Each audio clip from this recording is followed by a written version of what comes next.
മുട്ട കൊണ്ട് എന്തൊക്കെ ഉണ്ടാക്കാം അല്ലേ? മുട്ടയുടെ ഗുണങ്ങളോ കുറച്ചൊന്നുമല്ല.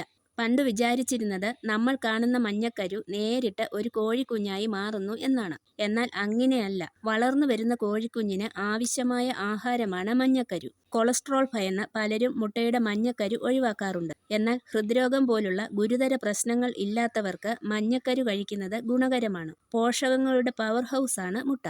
ഒരു സാമാന്യം വലിപ്പമുള്ള മുട്ടയിൽ വൈറ്റമിൻ ഡി, ധാതുക്കൾ, ഉയർന്ന ഗുണനിലവാരമുള്ള പ്രോട്ടീനുകളും എല്ലാം അടങ്ങിയിട്ടുണ്ട്. വൈറ്റമിൻ ഡിയും ആരോഗ്യകരമായ കൊഴുപ്പും മഞ്ഞക്കരുവിലാണ് അടങ്ങിയിരിക്കുന്നത്. പ്രോട്ടീൻ മാത്രം മതി എന്നുള്ളവർക്ക് വെള്ള മാത്രം കഴിക്കാവുന്നതാണ്. മഞ്ഞക്കരുവിന് മുകളിൽ കാണപ്പെടുന്ന ജെർമിനൽ ഡിസ്ക് എന്നറിയപ്പെടുന്ന ചെറിയ വെളുത്ത കുത്തിൽ നിന്നാണ് കോഴിക്കുഞ്ഞ് വളരാൻ തുടങ്ങുന്നത്.